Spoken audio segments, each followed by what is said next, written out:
variables.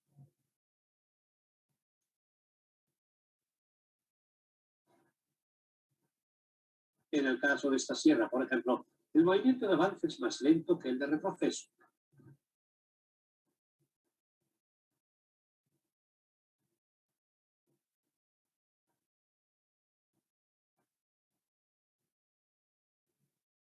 Los sistemas hidráulicos permiten iniciar un movimiento siendo muy elevadas las cargas. Esta característica es importante, por ejemplo, tratándose de una plataforma elevadora.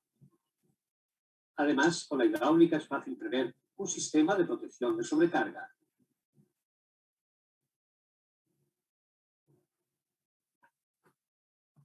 Según las aplicaciones, puede diferenciarse entre dos tipos de sistemas hidráulicos: la hidráulica estacionaria para máquinas y equipos estacionarios,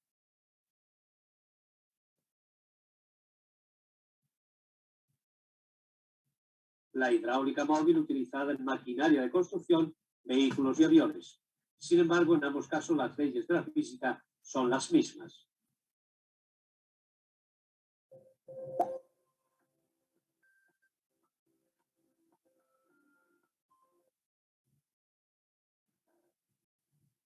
El líquido sometido a presión contenido en sistemas hidráulicos cumple con varias funciones. Primera, transmite la energía generada por la presión.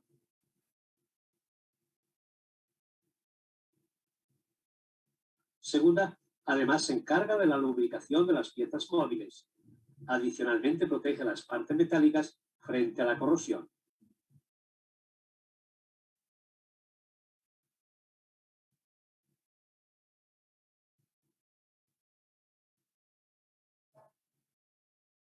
Tercera, asimismo descarga el calor residual ocasionado por la fricción del flujo de aceite en sistemas hidráulicos.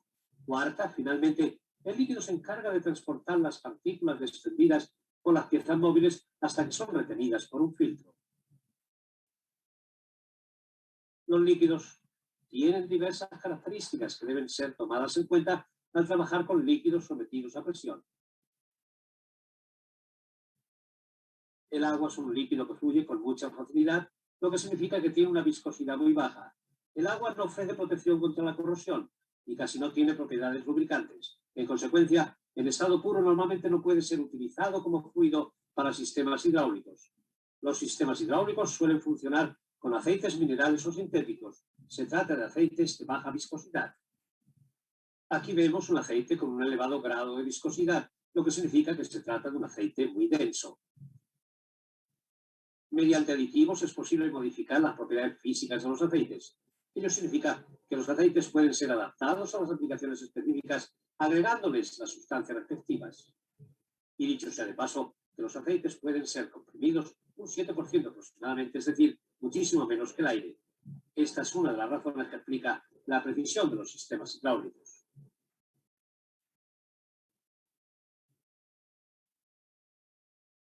En un sistema hidráulico, la presión es el factor determinante para la fuerza. La presión es el resultado de una fuerza aplicada sobre una superficie. La fórmula correspondiente es la siguiente: presión P igual a fuerza F dividida por superficie A. Si una presión actúa sobre un líquido que se encuentra en un espacio cerrado, entonces la presión es igual en todas las partes del sistema. O para expresarlo de otro modo, el líquido sometido a la misma presión en todas partes. Este fenómeno fue descubierto por Blaise Pascal en el siglo XVII, dando origen a la ley de Pascal. Al respecto, veamos el siguiente experimento. La presión es la misma en todos los tubos, por lo que el nivel del líquido es igual en todos ellos.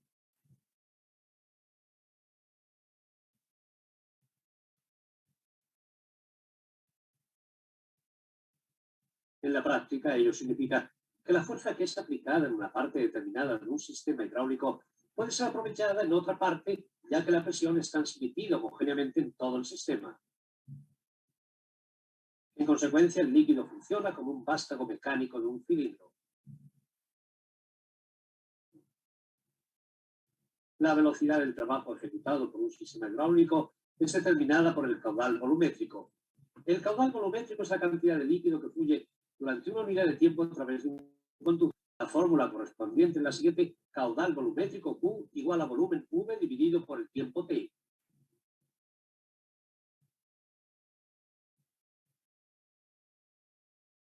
Para llenar este vaso con 2 litros de agua transcurren unos 10 segundos, lo que significa que el caudal volumétrico es de 12 litros por minuto, o para expresarlo de otro modo, de 0,2 litros por segundo. Supongamos que el caudal volumétrico es de 2 litros por minuto y que el volumen del cilindro del lado del émbolo es de 160 centímetros cúbicos. En este caso transcurren aproximadamente 5 segundos hasta que el espacio esté totalmente lleno y el émbolo haya avanzado completamente.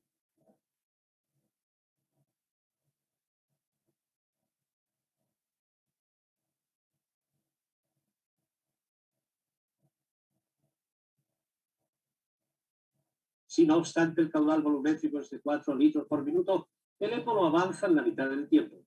De este modo es posible regular la velocidad del funcionamiento de los sistemas hidráulicos.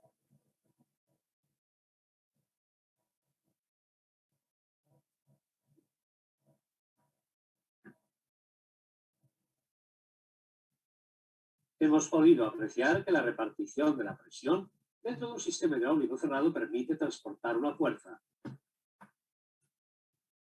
Si las superficies activas tienen superficies iguales, es decir, si los diámetros de los cilindros son los mismos, entonces la fuerza efectiva en el lado izquierdo es igual a la fuerza activa en el lado derecho. En el experimento vemos cómo se logra obtener un estado de equilibrio de fuerzas si los pesos son iguales.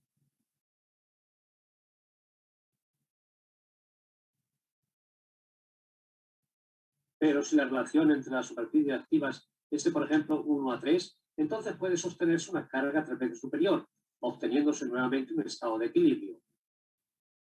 Ello significa que en un sistema hidráulico es posible obtener una transmisión capaz de aumentar o disminuir la fuerza.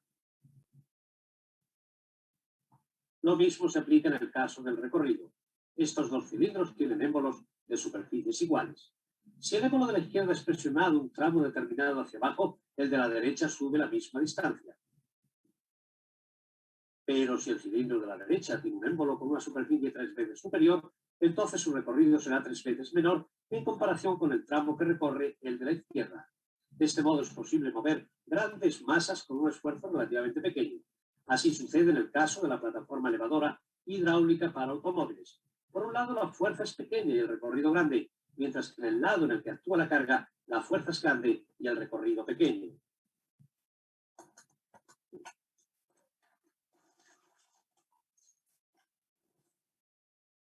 En un sistema hidráulico también es posible modificar la relación de la transmisión de la presión. En el ejemplo que aquí se muestra, la parte izquierda del cilindro está sometida a una presión de 50 bar. Así se obtiene una fuerza que, por supuesto, también actúa en el lado derecho. Pero ya que ahí la superficie del émbolo es la mitad, más adelante entraremos en más detalles, la presión se multiplica aproximadamente por 2, llegando a más o menos 90 bar.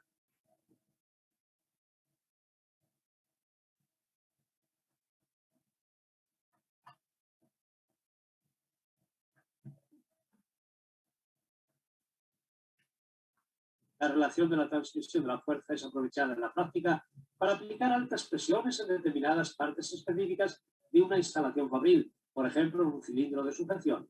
De este modo es posible ahorrar los elevados costes generados por un sistema de alta presión. En un sistema hidráulico hay pasos con amplitudes diferentes. Dado que en todas partes del sistema existe el mismo caudal volumétrico, la velocidad del flujo tiene que ser superior en las partes más estrechas. Si la velocidad del flujo es inferior a 4 hasta 6 metros por segundo, el líquido avanza homogéneamente, aunque su velocidad es ligeramente superior en el centro de los tubos. Este fenómeno es denominado corriente laminar.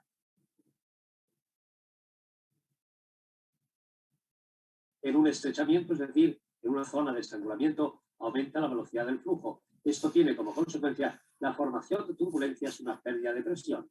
Cuanto mayor es la velocidad del flujo, tanto mayor es la pérdida de presión. Nuestro experimento lo demuestra muy claramente.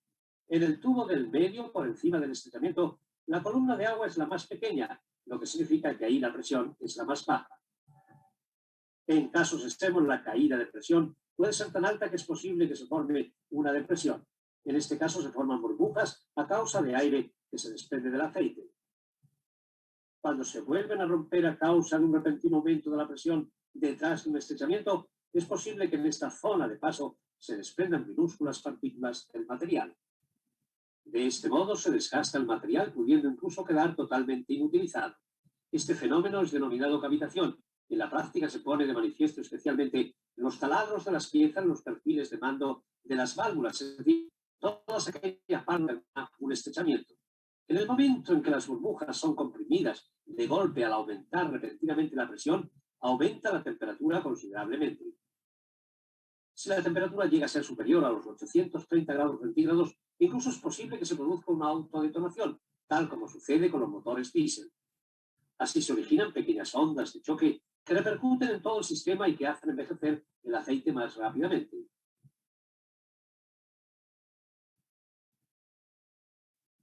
Todos estos fenómenos negativos pueden evitarse si las dimensiones del sistema hidráulico son suficientemente grandes.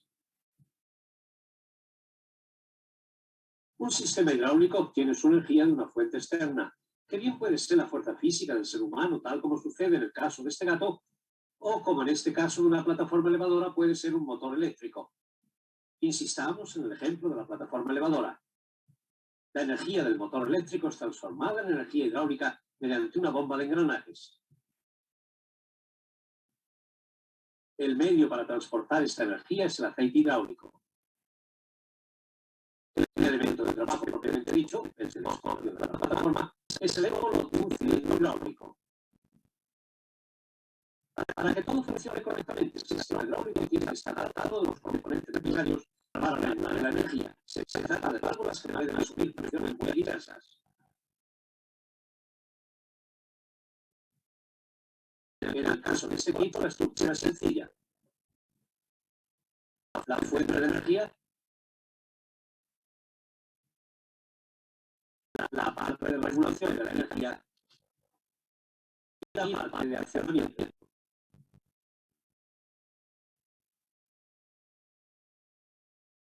En el grupo correspondiente a la fuente de energía, la energía mecánica es transformada en energía hidráulica y además es acondicionado el líquido del sistema. Los componentes principales de este grupo son el motor, la válvula de seguridad, el depósito de aceite y la bomba. Aquí apreciamos una bomba de engranajes exteriores. Esta bomba es capaz de generar una corriente continua de líquido y funciona de la siguiente manera. La cámara de dirección está conectada al depósito de aceite. Cuando giran las dos ruedas dentadas, cada vez que un diente abandona su encaje, aumenta ligeramente el volumen de la cámara. De esta manera va generándose una depresión en la cámara de aspiración, con lo que el aceite del depósito es succionado hacia dicha cámara. Los vanos entre los dientes son los espacios encargados de transportar el aceite hacia la cámara de presión. Los dientes que están encajados evitan que el aceite retorne por el centro. A continuación, el aceite pasa de la cámara de presión hacia el conducto en la medida en que va siendo desplazado por el aceite, que sigue siendo transportado por el sistema de ruedas dentadas. Sin embargo, en un primer término, la bomba no genera presión, sino solamente un flujo del líquido. Solo cuando el líquido se encuentra con una resistencia, por ejemplo, un obstáculo en el tubo o una carga, como en el caso de la plataforma elevadora, se va generando una presión. Si la presión es superior a la resistencia de la carga, empieza a avanzar el émbolo hasta alcanzar su posición final.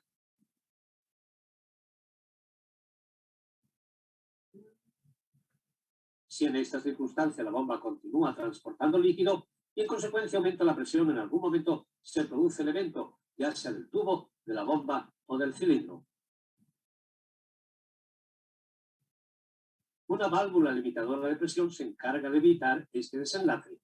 Dicha válvula regula en función de la presión máxima de la bomba, es decir, únicamente deja libre el paso si dicha presión es máxima, con lo que el aceite es guiado nuevamente hacia el depósito. Por lo general, esas válvulas conforman una unidad con un manómetro.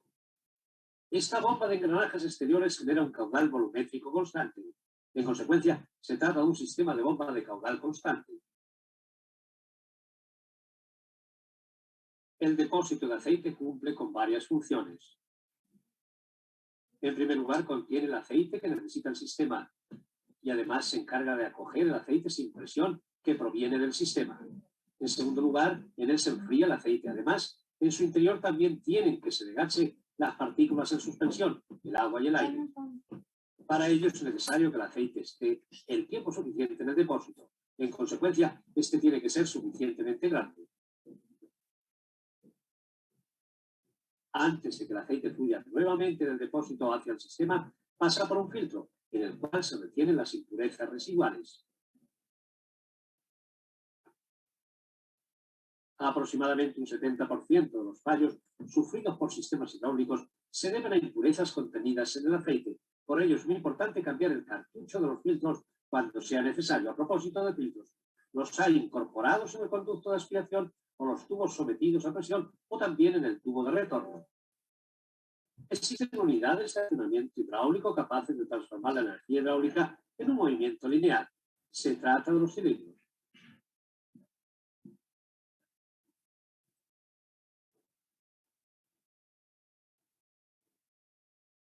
Los motores hidráulicos producen un movimiento de rotación.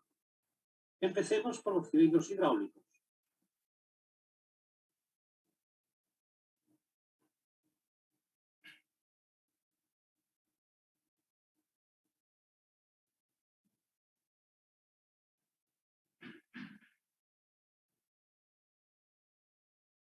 El cilindro de simple efecto.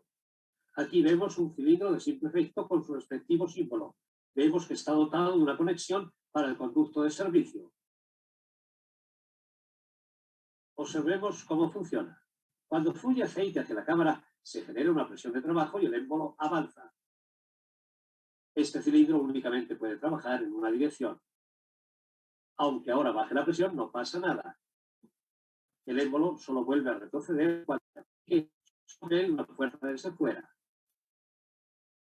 Dicho sea de paso, el émbolo no es capaz de separar al 100% las dos cámaras del cilindro. Así, en el transcurso del tiempo, va entrando algo de aceite en la cámara que no está sometida a presión. Este aceite es guiado hacia el depósito a través de un tubo para aceite de fuga.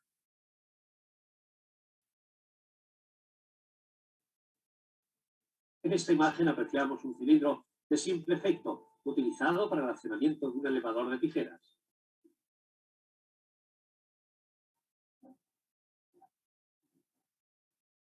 La recuperación de la posición normal está a cargo de una fuerza exterior, en este caso originada por el peso de la plataforma. Algunos cilindros de simple efecto están dotados de un muelle para retroceder. Estos cilindros, que presionan al avanzar, retroceden por efecto de la fuerza del muelle.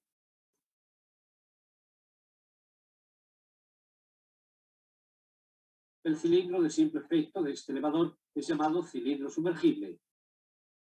En este caso, el émbolo es al mismo tiempo el vástago del cilindro. Esta construcción es sumamente resistente y en consecuencia resulta ideal para mover grandes cargas. Por esta razón, las plataformas elevadoras frecuentemente están dotadas de cilindros sumergibles. El cilindro de doble efecto. El cilindro de doble efecto se distingue por sus dos conexiones útiles. Veamos cómo funciona.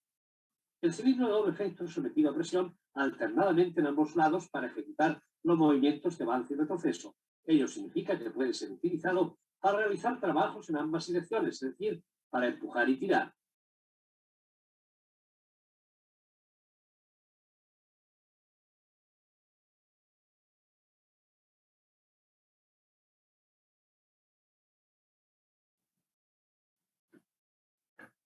El cilindro retrocede más rápidamente que avanza. ¿Por qué?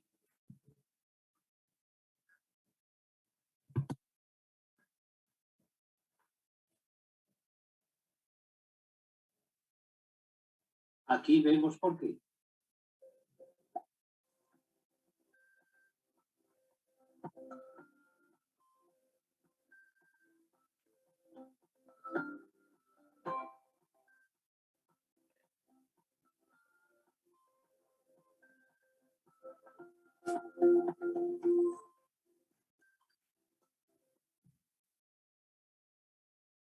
La cámara del lado del vástago es más pequeña. Además, la superficie útil del émbolo es más pequeña por la presencia del vástago. En la práctica se suelen utilizar cilindros con una relación definida entre las dos superficies del émbolo y, en consecuencia, entre los volúmenes de las dos cámaras. Tal relación suele ser de exactamente 2:1. Estos cilindros son denominados cilindros diferenciales. De lo dicho se deduce lo siguiente. Si la fuerza F1 igual a P por A y si la fuerza F2 igual a P por A entre 2, ello significa que la fuerza vigente en el movimiento de retroceso es la mitad de la fuerza aplicada al avanzar. Sin embargo, la cámara del lado del vástago, teniendo la mitad del volumen y siendo igual al caudal volumétrico, se llena en la mitad del tiempo con aceite. Ello significa que el émbolo retrocede a la doble velocidad. Asimismo, el caudal volumétrico de aceite de reflujo también es el doble, porque necesariamente tiene que refluir la doble cantidad de aceite en el mismo tiempo. Por ello se produce una presión dinámica. Estas circunstancias tienen que tomarse debidamente en cuenta al elegir un cilindro hidráulico.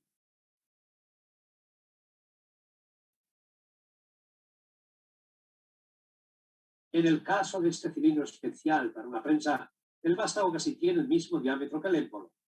En consecuencia, la diferencia entre las dos superficies del émbolo es extremadamente grande, por lo que para que retroceda el émbolo solo es necesario un caudal volumétrico relativamente pequeño. La velocidad del émbolo tiene que ser igual en ambos lados en este sistema de dirección hidráulica, ya que los movimientos tienen que poder ejecutarse con la misma rapidez hacia la derecha o hacia la izquierda.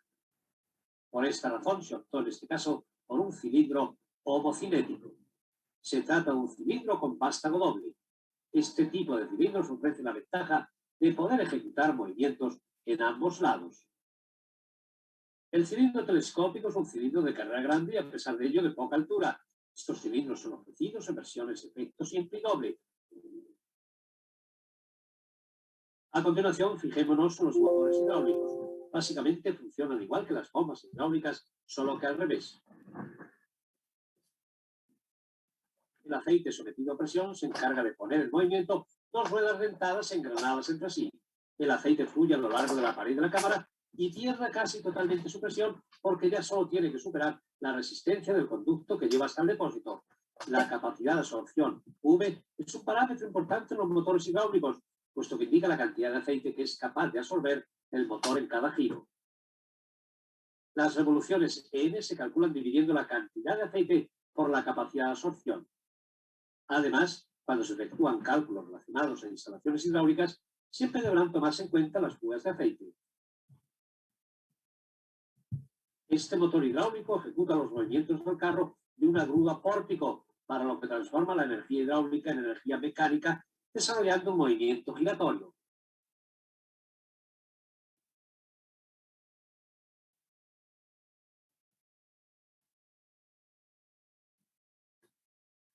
En el capítulo sobre la estructura de un sistema hidráulico, pudimos observar que entre la parte generadora de energía y la parte de accionamiento se encuentra la parte de regulación, con la que se logra que el sistema funcione para cumplir una tarea determinada.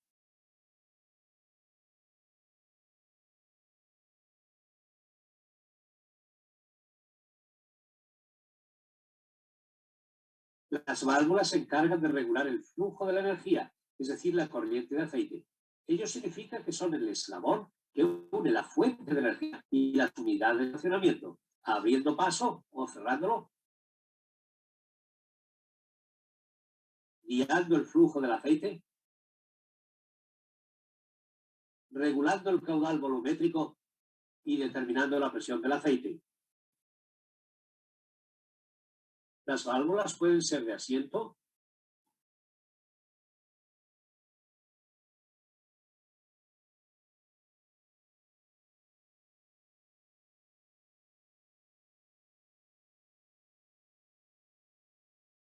o de corredera.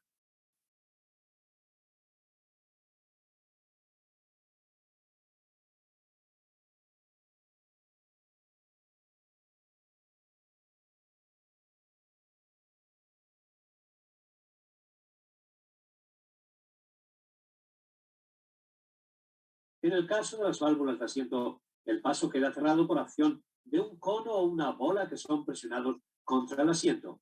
Las válvulas de asiento cierran herméticamente. Por lo general son válvulas de 2 y de 3 vías.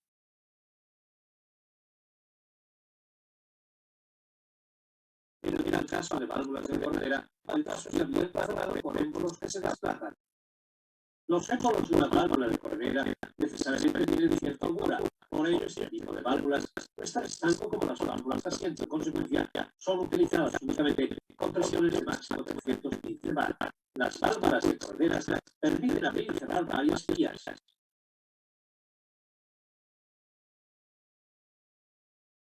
Las válvulas hidráulicas pueden ser accionadas de diversas formas, con fuerza física mediante una palanca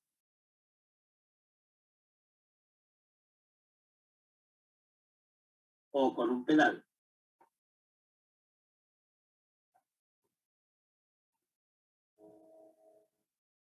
Mecánicamente con un rodillo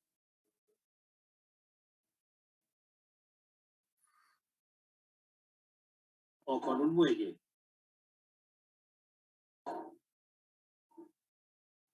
O también eléctricamente, como sucede en el caso de estas electroválvulas.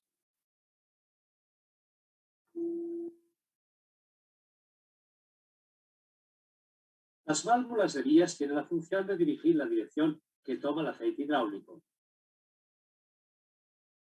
Esta es una válvula de dos vías con su respectivo símbolo. Tiene dos conexiones y dos funciones. Y son de válvula de dos vías. Termina el tiempo de la sesión, muchachos. Vamos a la pausa de 10 minutos y en 10 minutos retomamos. Gracias.